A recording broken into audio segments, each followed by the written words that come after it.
Deebee waaqayyoo gadhiifamee jira dhukkuba irratti. Humna dhukkuba waraanu, humna malaayeessu, humna dhukkuba irratti jaamu, humna dhukkuba uyyaan harka keessa raasaa akkas jira. Ani manneen dhukkubaa miti jira ol kaasaati. Ani bakkee dhukkubaa miti jira. Ani manneen dhukkubaa miti. Ani dhukkuba hin baatu jira. Dhukkubni kennaa koo miti jira. Dhukkubni dhaala koo miti jira. Humna maqaa Yesuusin jala kaa. Sagale keessa baasa humna maqaa Yesuusin jala. Dhukkubni sibu kennaa baatu kaa. Nama simmaa jiru akkasaa qaba harkasaa kana fe'uu jiraate garaa bal'aan qabaa fi harkasaa qaba harkasaa lafaan raawwataan koo. Doktor Yesuus bara qabsiisii lafaan nayi. Fayyuun kan mana qarxaree ittiin qabiyyaa waaqayyo. Lafaan nayi, lafaan nayi, lafaan nayi afayyeeni, lafaan nayi. Tayyina tolaadha, tola fayyuu iddoo suni.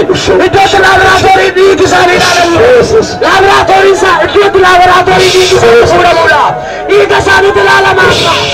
Dhiigi isaanii HIV irraa dhukkuba kanarraa bilisa ba'udha. Taabee. Awal kasar kali mesin beratur. Lafana dokumen tu tercap. Wan kembali dokumen tercalam. Wow.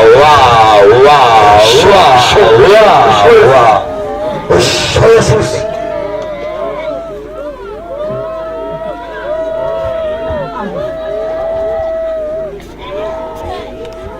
Nama lebih kawan nih. Amma gahingga.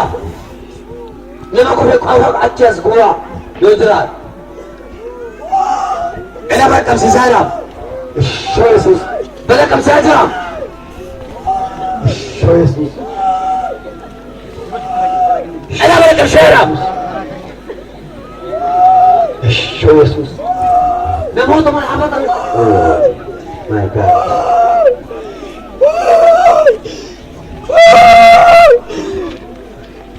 Namoota dhaabatan kana keessaa amma kan hoqqisiisu namoota hedduu natti agarsiisaa jira waaqayyo. Koree kan mana qabsee nama jira laaf. Ammoo fayyaatu dhaabatanii nama bana qabaar horkina laaf. Afuura hoqqisiisu kan dhiiseera amma gogaa keessa. Warra ciisan miti warra dhaabatutti afuura bana qabsiisaa dirgeera.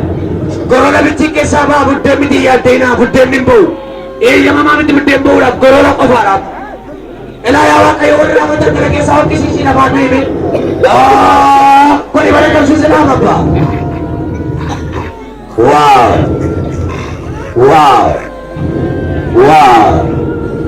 Ibarat kamu sis. Kau ibarat kamu sis apa? Ibarat kamu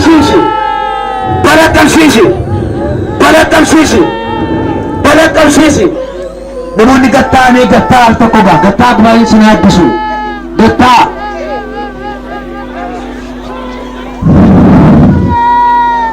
Gatta gunain gatta nel tokko hinde minati abet ya waaqayyo abet terima gatta ayye balakam sisho balakam sisho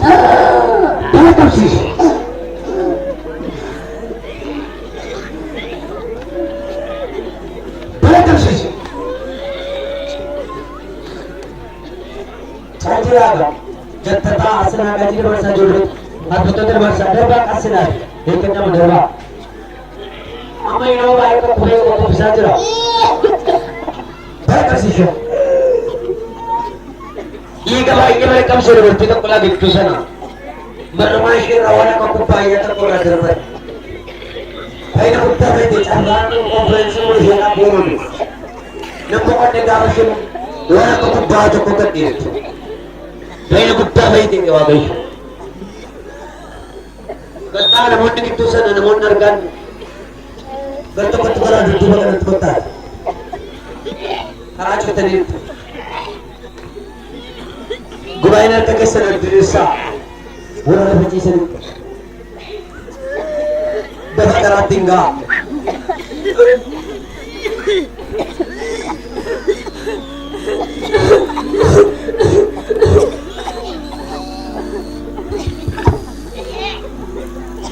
Daba. Daba karabana Ijaya apa ko Sayang tumagod dandeso Malatong sarap kumakantay Nyatong kanya